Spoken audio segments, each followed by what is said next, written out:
Differential geometry की lecture series में आप सभी का स्वागत है। आज कोनिकोइड्स के लिए जियोडेसिक का इक्वेशन हम डिराइव करेंगे, जिसे जोसेफ-स्थल थ्योरम भी हम कहते हैं। तो जियोडेसिक ऑन कोनिकोइड्स।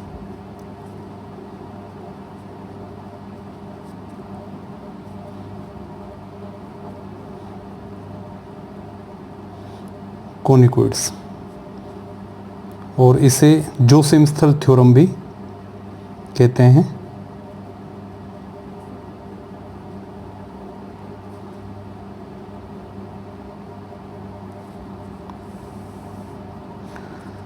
स्टेटमेंट इसका लिखें, उसके बाद इसको हम प्रूफ करेंगे। स्टेटमेंट लिखिए, let P be a point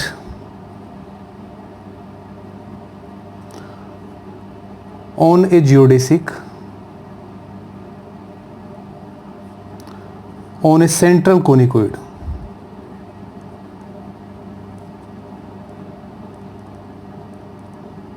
Central conicoid. Small r is the central radius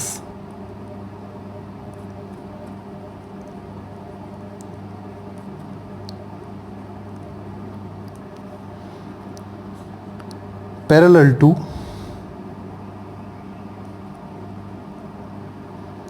the tangent।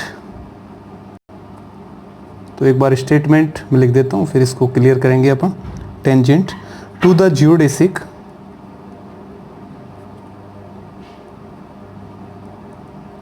Geodesic 8p and small p is the perpendicular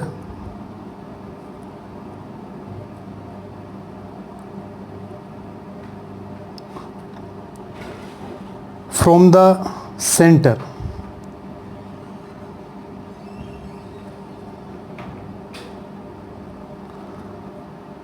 to the tangent plane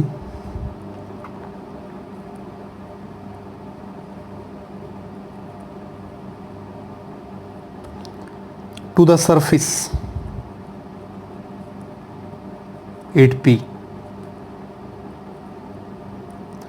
then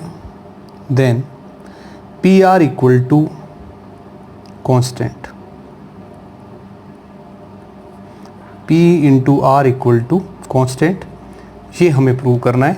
ये geodesic का equation हमारे पास बन जाना चाहिए central कोनिकोइड्स के लिए। तो क्या यहाँ पर दे रखा है आपको, P कोई भी पॉइंट है, किस पर, जियोडेसिक पर, सेंट्रल कोनिकोइड पर। R क्या है, radius, R is the central radius parallel to tangent to the geodesic 8p and small p is the perpendicular from center to the tangent plane 8p। तो इसका मतलब क्या, देखिए आप, सपोज ये सेंट्रल कोनिकोइड हमारे पास है, मैं इस तरह से बना देता हूं।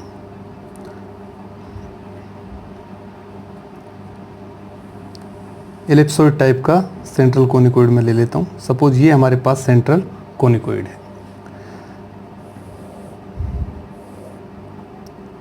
ये मैं इसका सेंटर बना देता हूँ, सपोज O। इस पर कोई भी एक जियोडेसिक में बना रहा हूँ। सपोज ये मैंने जियोडेसिक इस पर बना दिया, ये करो क्या है, जियोडेसिक, और ये इस पर एक पॉइंट हमने क्या ले लिया, कैपिटल की P। उस केस में इस पॉइंट P की जो सेंट्रल रेडियस है, या सेंटर से जब इस पॉइंट P को आप मिला रहे हैं, तो ये जो डिस्टेंस है वो किसके बराबर आपको दे रखी है, R के बराबर। ये डिस्टेंस R है, साथ ही हम कह रहे हैं कि ये पॉइंट P पर जो टेंजेंट है उसके पैरेलल डायरेक्शन में जा रहा है। इसी तरह से यहाँ पर जो टेंजेंट प्लेन बनेगा, ये टेंजेंट प्लेन आपके पास बन गया इस पॉइंट पर, पॉइंट P पर, क्योंकि पॉइंट P सरफेस पर भी है, तो सरफेस का जो पॉइंट P है उसके टेंजेंट प्लेन पर अगर सेंटर से परपेंडिकुलर ड्रॉ करें, परपेंडिकुलर, तो परपेंडिकुलर जो डिस्टेंस है, परपेंडिकुलर किसके बराबर दे रखा है, P के बराबर। ठीक है, तो दो जो इंपॉर्टेंट चीज़ें यहाँ पर आपको दे रखी है, एक तो क्या, सेंट्रल रेडियस, सेंट्रल रेडियस वो तो क्या दे रखी है आपको, आर, और सेंट्रल या perpendicular from centre to tangent plane 8p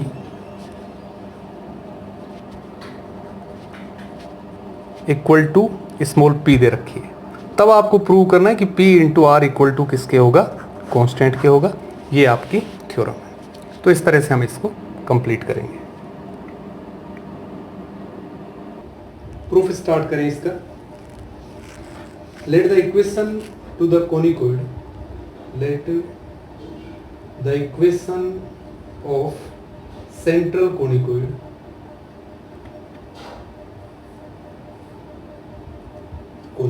ये हम मान लेते हैं ax square plus by square plus cz square minus 1 equal to 0। That is इस फॉर्म में लिख लिया मैंने इसको, f x y z equal to ax square plus by square plus cz square minus 1 equal to 0। और suppose equation number 1 क्या दे रखा है आपको, P, since P is length of perpendicular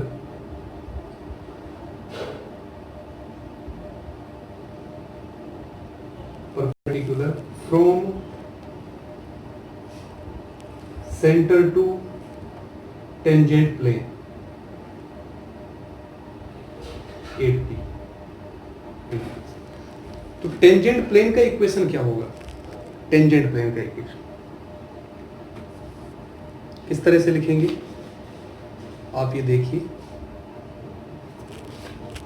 ये हमारे पास है, ये सेंट्रल कोनिकोइड हमारे पास है।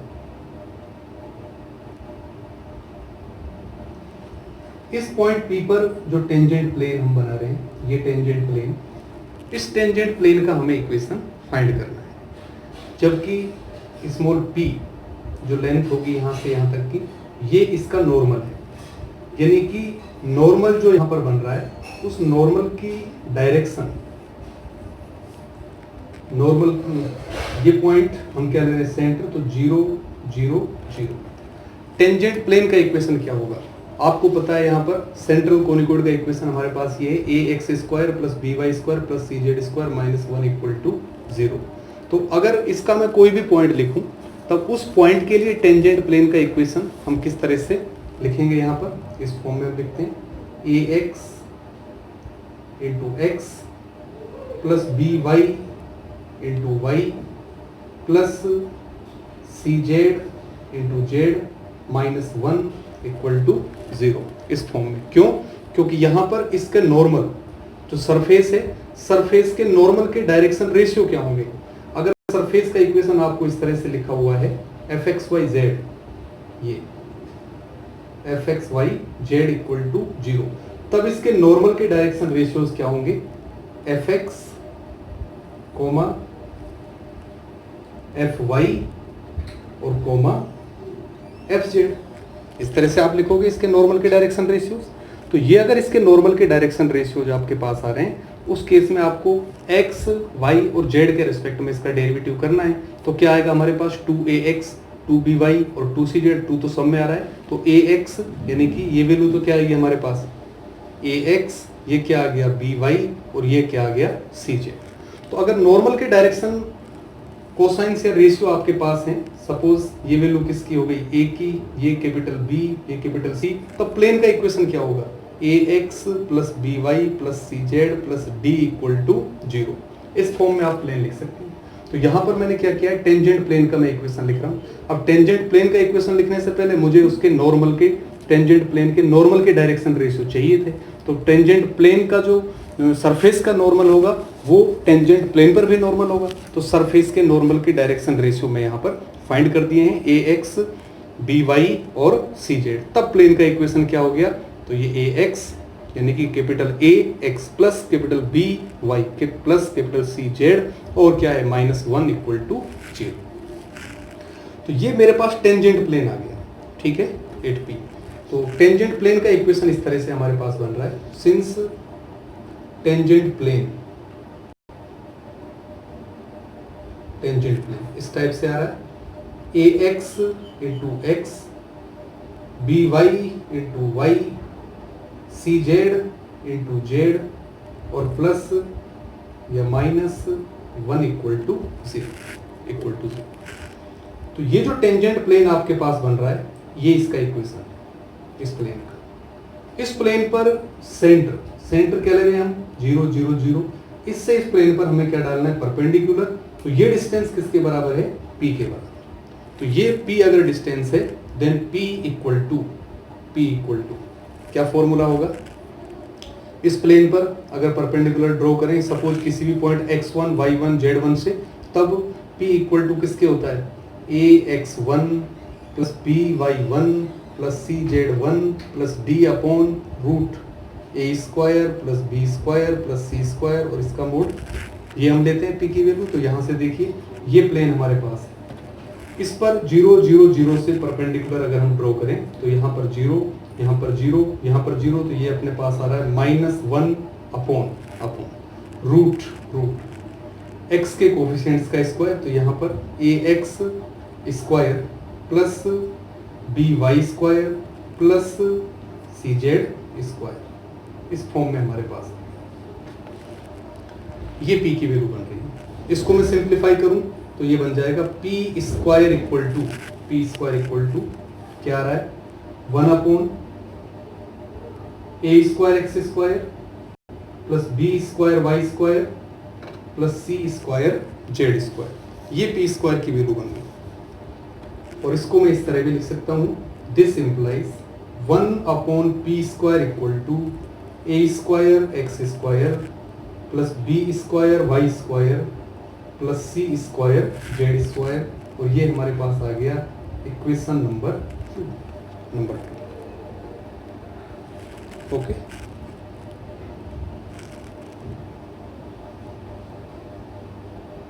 इसके बाद स्मॉल r आपको क्या दे रखी है सेंट्रल रेडियस पॉइंट p के रेस्पेक्ट में। तो पॉइंट p के रेस्पेक्ट में सेंट्रल रेडियस आपको स्मॉल r दी हुई है, ये पॉइंट p आपके पास है। तो यहाँ सेंटर से यहाँ तक की जो डिस्टेंस है वो स्मॉल r आपको दे रखी है, स्मॉल r। तो स्मॉल r के लिए आप क्या लिखेंगे, पॉइंट p के कोऑर्डिनेट्स क्या होंगे बताइए आप मुझे। पॉइंट p के कोऑर्डिनेट्स, अगर ये डिस्टेंस r है और साथ ही हमें पता है कि ये जो सेंट्रल रेडियस है वो पॉइंट p पर टेंजेंट के पैरेलल है, तो अगर मैं r वेक्टर यहाँ से यहाँ तक p पॉइंट का पोजीशन वेक्टर सपोज हमने क्या ले लिया r वेक्टर, p का पोजीशन वेक्टर अगर क्या है r वेक्टर, उस केस में क्या होगा, यहाँ से जो पॉइंट p होगा या r वेक्टर इक्वल टू किसके होगा x i plus y j और प्लस z के, ये होगा। तो पॉइंट p के कोऑर्डिनेट्स क्या बनेंगे, अगर ये डिस्टेंस r है जबकि पोजीशन वेक्टर क्या है एक्स आई प्लस वाई जे प्लस जेड के, ये तो r वेक्टर है। और साथ ही अपन ये कह रहे हैं कि यहाँ पर सेंट्रल रेडियस किसके पैरेलल है, टेंजेंट के पैरेलल है। तो टेंजेंट क्या होता है टी के इक्वल टू किसके लेते हैं हम r वेक्टर डैश के। तो r dash equal to x dash comma y dash और कोमा जेड डैश, इस तरह लिख सकते हो एक्स डैश आई के प्लस वाई डैश जे के प्लस जेड डैश के। तो ये इस डायरेक्शन में डायरेक्शन कोसाइंस है। आपने रिजल्ट पढ़ा होगा कि अगर किसी भी लाइन के लिए डायरेक्शन रेशियो या direction cosines L1 M1 N1 दे रखे हैं, किसी पॉइंट की यहाँ से फिक्स पॉइंट से डिस्टेंस सपोज या ओरिजिन से डिस्टेंस क्या दे रखे R, तब उस पॉइंट के कोऑर्डिनेट्स क्या बनेंगे R L1 comma R M1 comma R N1। तो यहाँ पॉइंट P के कोऑर्डिनेट्स क्या बन जाएंगे R X डैश और R Y डैश और R Z डैश। तो आप लिखेंगे since coordinates of point P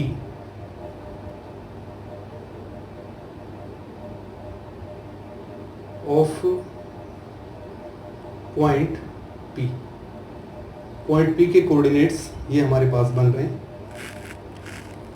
R x dash r y dash और आर जेड डैश, ठीक है, क्योंकि यहाँ से यहाँ तक की डिस्टेंस हमारी क्या हो गई आर, और इस लाइन के डायरेक्शन रेशियोज क्या हैं एक्स डैश वाई डैश और जेड डैश, तो r x dash r y dash r z dash, ये पॉइंट पी के कोऑर्डिनेट्स हमारे पास आ गए।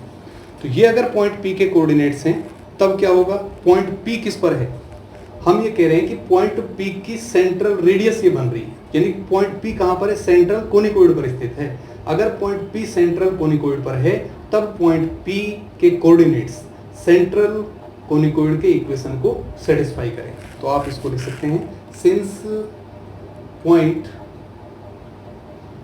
P is on central conicoid so central conicoid का इक्वेशन क्या है, a x square plus b y square plus c z square minus 1 equal to 0। तो ये इक्वेशन सेटिस्फाई होना चाहिए। तो ए इंटू एक्स, एक्स की वैल्यू क्या हो गई, ये पॉइंट सेटिस्फाई कर रहा है, तो r x dash whole square plus b y square, तो वाई कोऑर्डिनेट रखें r y dash square plus c r z dash square और माइनस 1 इक्वल टू 0। ये सेंट्रल कोनिकोइड की इक्वेशन में हमने इसको रख दिया।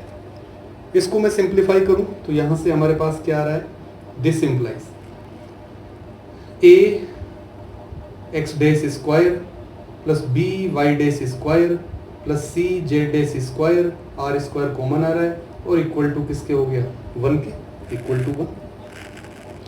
This implies 1 upon r square equal to a x dash square plus b y dash square plus c z dash square, और इसको मैंने ले लिया suppose equation number 3।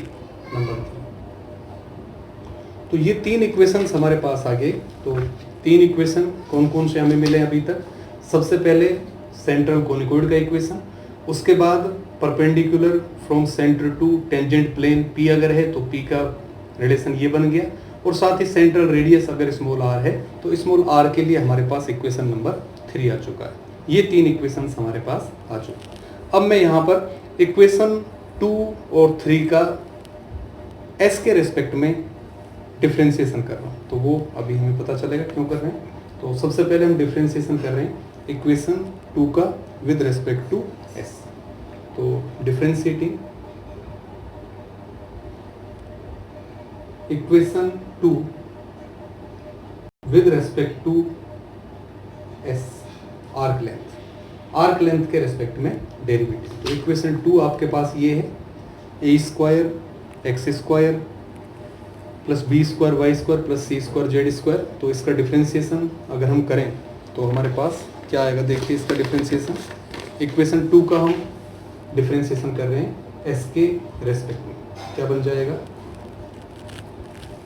R H S का कर रहा हूँ मैं पहले, तो ए स्क्वायर और इसका क्या, तो 2x, एक्स का किया तो x dash plus b square और y dash 2y y dash plus c square 2z dash और equal to 1 upon p square का करें तो माइनस 2 अपॉन पी क्यू, और फिर जब पी का करेंगे तो पी डैश। ये हमारे पास इक्वेशन 2 का डिफरेंशिएशन आया। तो 2 पूरे में से कॉमन आ रहा है, इधर से कैंसिल, यहाँ से हमारे पास ये बन गया, this implies a square x dash b square y dash plus c square z dash equal to minus p dash upon p cube, और इसको मैं लिख सकता हूँ summation a square x dash equal to minus 2, तो 2 तो cancel हो चुका है, minus p dash upon p q, और सपोज इक्वेशन नंबर 4।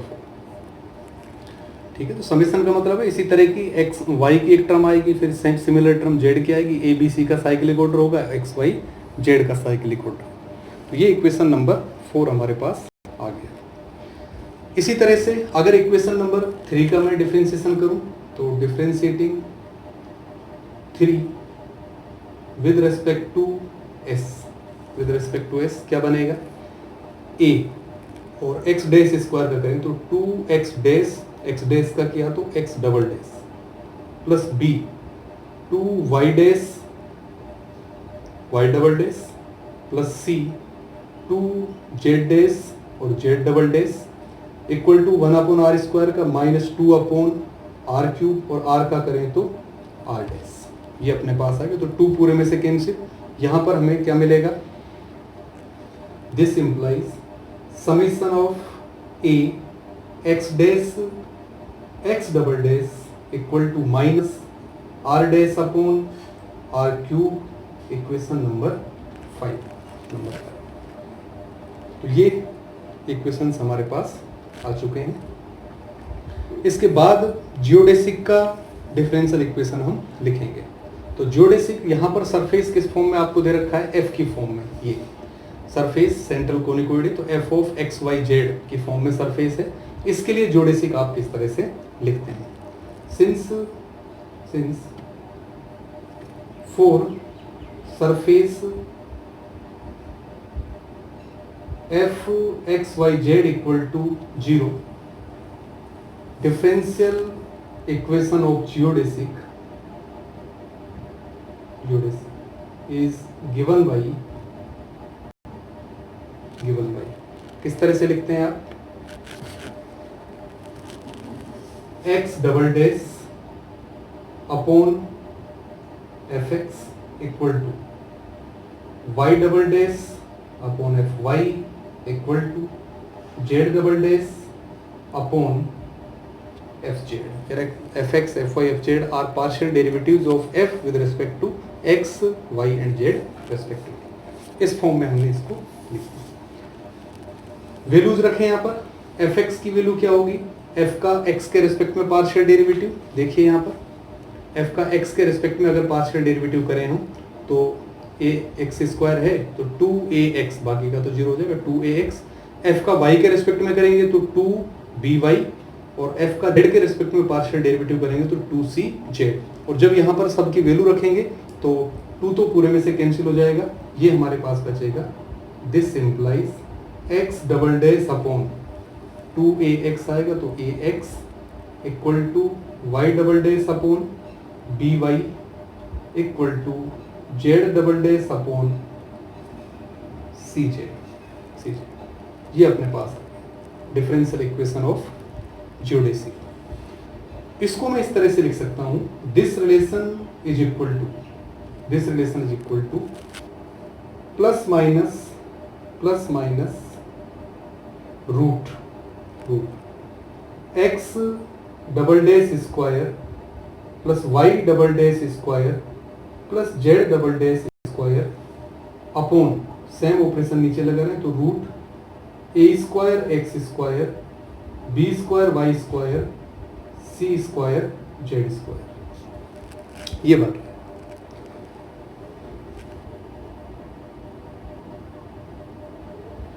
तो ये रिलेशन हमारे पास आ चुका है। हमने सेम ऑपरेशंस ऊपर नीचे लगाई, प्लस माइनस रूट स्क्वायर करके सम किया, x double dash square plus y double dash square plus z double dash square upon summation a square x square, यानी कि a square x square plus b square y square plus c square z square. ये term हमारे पास। आपको पता है radius of curvature के लिए formula, radius of curvature 1 upon rho square equal to, ये फॉर्मूला आपने पढ़ा है, x double dash square plus y double dash square plus z double dash square. अगर पैरामीटर एस है उस केस में radius of curvature 1 upon rho square equal to summation of x double dash square की form में लिख सकते हैं। साथ ही ये जो समीशन आपके पास चल रहा है a square x square plus b square y square plus c square z square, इसकी वैल्यू आप इक्वेशन नंबर 2 में देख सकते हैं। A square x square plus ये वैल्यू किसके बराबर है, 1 अपॉन पी स्क्वायर के बराबर। तो ये दोनों वैल्यूज अगर हम यहाँ पर रखें तो हमें क्या मिल रहा है, x double dash upon a x equal to y double dash upon b y equal to z double dash upon c z which is equal to plus minus इसकी वैल्यू रखें तो 1 अपॉन पी स्क्वायर, तो 1 upon P हो गया, ऊपर जाकर ये P बन गया। इसकी वैल्यू 1 अपॉन रो स्क्वायर, तो ये नीचे अपने पास रूट करेंगे तो क्या आ गया, p अपॉन रो, और इसको सपोज हम कोई भी कांस्टेंट दे देते हैं, सपोज लेमडा। ये हमने मान लिया कि plus minus p upon rho equal to किसके है, सपोज लेमडा के। और इसको मैं कोई भी एक इक्वेशन नंबर दे रहा हूँ, सपोज इक्वेशन नंबर 6।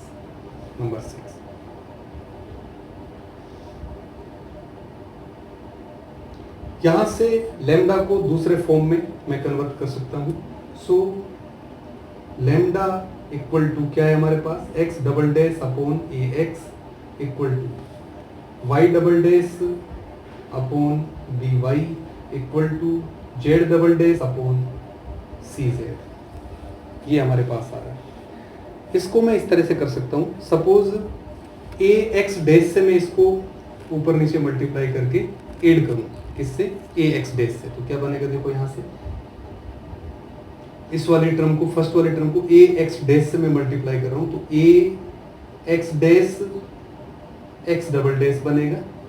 नीचे वाली टर्म हमारे पास क्या आएगी, ए स्क्वायर हो जाएगा,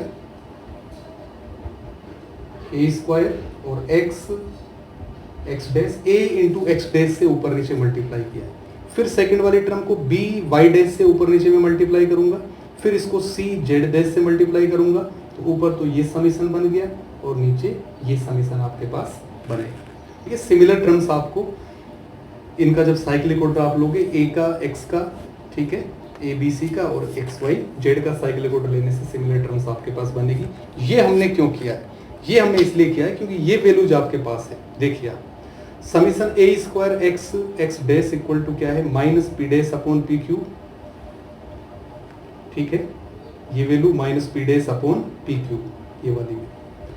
और summation a x dash x double dash equal to किसके बराबर है, 5 से r dash upon r cube के। 4 और 5 को मैं यहाँ पर यूज में ले रहा हूँ, तो यूजिंग 4 एंड 5 क्या बनेगा, 4 एंड 5 भी है,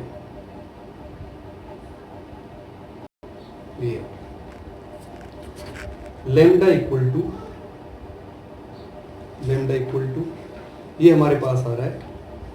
ये वैल्यू जब आप रखेंगे, देखिए a x dash x double dash की वैल्यू यहाँ से minus r dash upon r cube, तो ये वैल्यू तो होगी minus r dash upon r cube और upon summation a square x x dash minus p dash upon p q, तो minus p dash upon p q, ये value आ गया। इसको सिंप्लीफाई करें तो माइनस तो कैंसिल हो गया, ये हमारे पास आ गया, which is equal to r dash p q upon p dash r q, p dash r q. ये हमारे पास किसकी वैल्यू आ गई, लैम्डा की वैल्यू। और मैं इसको चाहे तो इस तरह भी लिख सकता हूं, this implies r dash upon r q equal to lambda into p dash upon p q, और इसको मैंने दे दिया इक्वेशन नंबर 7। तो इस फॉर्म में हम लैम्डा को ले आए। जो लैम्डा हमने एक अपनी तरफ से वैल्यू अज्यूम की है, इस लैम्डा को हम एलिमिनेट करेंगे। इसको एलिमिनेट हम किस तरह से कर सकते हैं, अगर फर्स्ट यहाँ से सेकंड और थर्ड का इसके रेस्पेक्ट में मैंने डिफरेंशिएशन किया है, अब मैं फर्स्ट का भी कर रहा हूँ। अगर फर्स्ट का डिफरेंशिएशन करें विद रिस्पेक्ट टू एस, तो क्या आएगा, देखो हमारे पास differentiating equation 1 with respect to s, तो differentiating 1 with respect to s, तो इसका करें तो a तो 2x x डैश, फिर 2by y dash, 2c z dash equal to 0, तो 2 तो कैंसिल, तो ये क्या बचेगा, a x x डैश। इस फॉर्म में हमारे पास आ रहा है a x x dash plus b y dash plus c z dash equal to 0। ये अपने पास बन गया।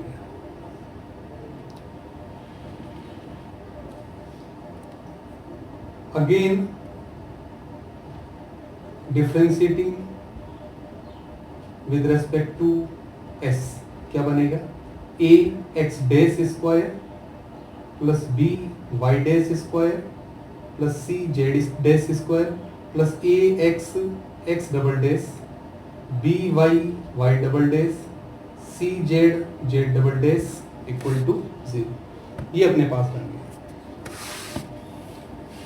A x dash square plus b y dash square plus c z dash square की वैल्यू आप देखिए कहाँ से लिख सकते हैं, इक्वेशन नंबर 3 से। इक्वेशन 3 में हमारे पास क्या आया था, 1/r square equal to a x dash square plus b y dash square plus c z dash square. तो इसकी वैल्यू में 1/r स्क्वायर लिख रहा हूँ।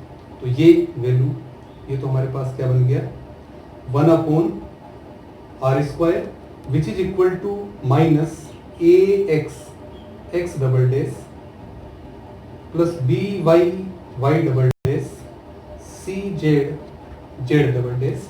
ये अपने पास आ गया। इसको हम क्या लिख सकते हैं, इसको मैं सपोज नंबर 8 लिख देता हूँ। ये वैल्यू मैं फाइंड करूंगा इसके लिए। तो ये किस तरह से आप फाइंड कर सकते हैं, इक्वेशन नंबर 6 अगर हम देखें, 6 में ये हमारे पास था x double dash upon a x y double dash upon b y z double dash upon c z equal to किसके है, लैम्डा के। तो ये अपने पास था वहाँ पर लैम्डा इक्वल टू ये था, since lambda equal to x double dash upon a x plus equal to y double dash upon b y equal to z double dash upon c z, ये हमारे पास था। ठीक है, इसको मैं यहाँ काम में लूंगा। इस तरह की टर्म मैं यहाँ पर बनाऊंगा। ये टर्म कैसे बना सकते हैं हम, ए एक्स से ऊपर नीचे मल्टीप्लाई करेंगे तो क्या बनेगा, ए एक्स एक्स डबल डैश और नीचे क्या बनेगा, ए स्क्वायर एक्स स्क्वायर। तो ऊपर तो समीशन ये हमारे पास आ गया और नीचे आएगा summation a square x square. इस तरह के टर्म, इसी तरह से बी वाई का करेंगे और सी जेड का, तो ये हमारे पास आ जाएगा। अब summation a x x double dash की वैल्यू क्या है, देखिए summation of a x into x double dash, ये वैल्यू यहाँ से आप देख सकते हैं इक्वेशन नंबर 8 से। ये वैल्यू हमारे पास किसके बराबर है, 1/r स्क्वायर के बराबर। इसकी वैल्यू मैं लिख रहा हूँ यहाँ पर विच इज इक्वल टू ऊपर वाली वैल्यू तो क्या आ गई, माइनस 1/r स्क्वायर और upon summation a square x square क्या बन रहा है, यहाँ से देखिए इक्वेशन नंबर 2 से summation a square x square equal to किसके, 1/p स्क्वायर के। तो ये वैल्यू यहाँ पर रखें तो 1/p square which is equal to, ये हमारे पास क्या बन रहा है, minus p square upon r square. तो यहां से हमारे पास लैम्डा की वैल्यू आ गई।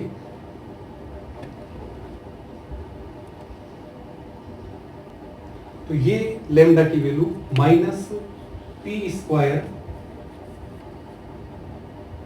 लैम्डा इक्वल टू, एक मिनट क्या आया था देखिए हमारे पास, ठीक है ये है lambda equal to minus p square upon r square, equation number 9।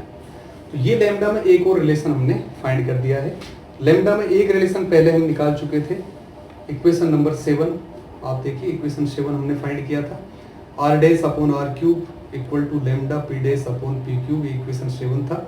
और ये अपने पास इक्वेशन नंबर 9 आ गया, lambda equal to minus p square upon r square. तो इक्वेशन 7 और 9 से लैम्डा को हम एलिमिनेट कर रहे हैं। ऑन एलिमिनेटिंग लैम्डा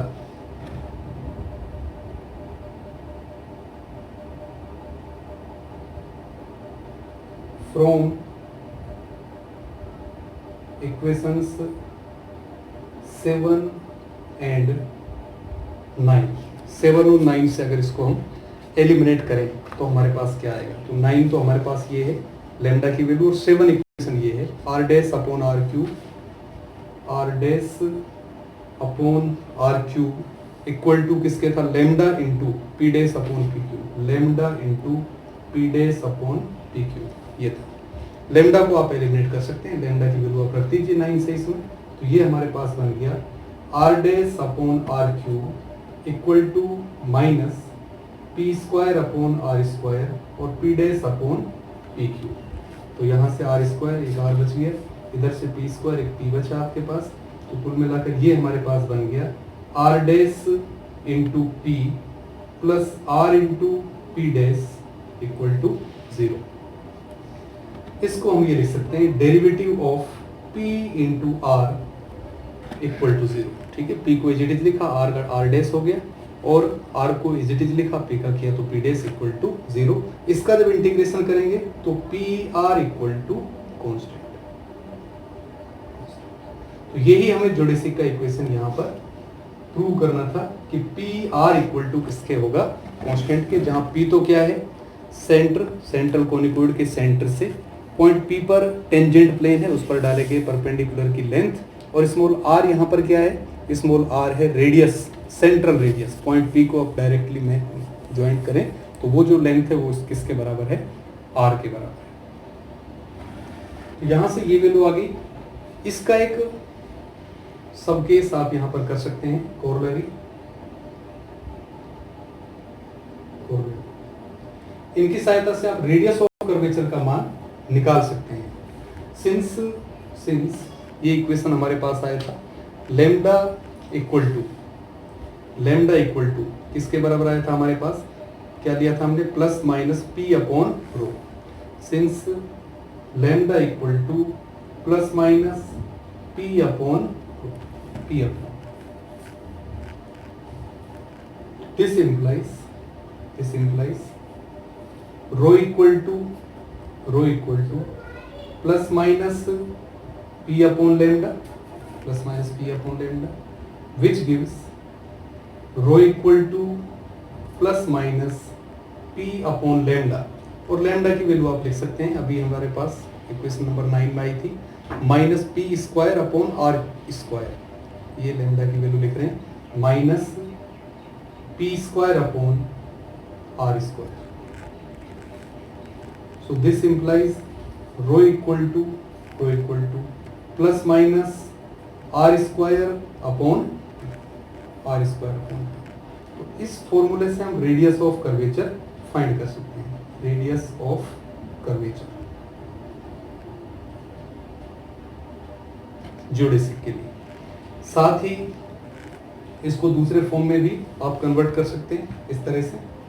इसको आप ये भी लिख सकते हैं, rho equal to plus minus R cube upon P into R।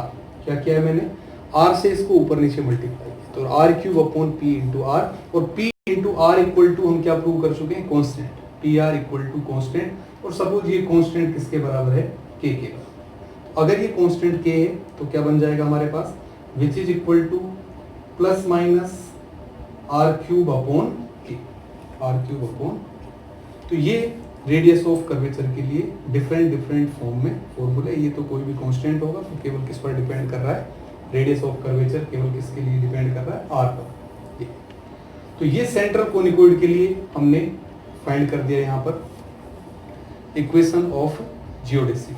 तो सेंट्रल कोनिकोइड के लिए जो जियोडेसिक का इक्वेशन जब आप निकालने जा रहे हैं तो जो इंपॉर्टेंट चीजें हैं ये इक्वेशंस यहाँ पर, ये आप ध्यान रखिए। सेंटर से टेंजेंट प्लेन पर डाले गए परपेंडिकुलर की लेंथ स्मॉल p है। r यहाँ पर क्या है, पॉइंट p को अगर सेंटर से ज्वाइंट करें तो यहाँ जो सेंट्रल रेडियस बन रही है वो r है, और r की डायरेक्शन वही है जो जियोडेसिक के पॉइंट p पर टेंजेंट की डायरेक्शन है। तो अगर ये r की डायरेक्शन टेंजेंट की डायरेक्शन है तब इस डायरेक्शन के डायरेक्शन रेशियो या डायरेक्शन कोसाइंस क्या बनेंगे, x dash y dash z dash. अगर इसके direction cosines x dash y dash और z डैश बनेंगे, उस केस में पॉइंट P के कोऑर्डिनेट्स क्या बन जाएंगे, x dash into r, y dash into r, z dash into r। तो वो निश्चित रूप से कोनिकोइड के इक्वेशन को सेटिस्फाई करेगा क्योंकि पॉइंट P किस पर है, सेंट्रल कोनिकोइड पर। तो ये इंपॉर्टेंट रिलेशंस आपने कोनिकोइड का इक्वेशन अज्यूम कर लिया। फिर लेंथ ऑफ परपेंडिकुलर आपने फाइंड करी, इक्वेशन नंबर 2 आपके पास मिल गया। फिर सेंट्रल रेडियस का कंसेप्ट आपने लगाया, वो पॉइंट P जैसे ही कोनिकोइड के इक्वेशन को सेटिस्फाई करेगा, इक्वेशन नंबर 3 आपके पास आ गया। अब हमने क्या किया, इक्वेशन 2 और 3 का s के रेस्पेक्ट में डेरिवेटिव किया है। वहां से हमारे पास इक्वेशन नंबर 4 और 5 आ चुके हैं।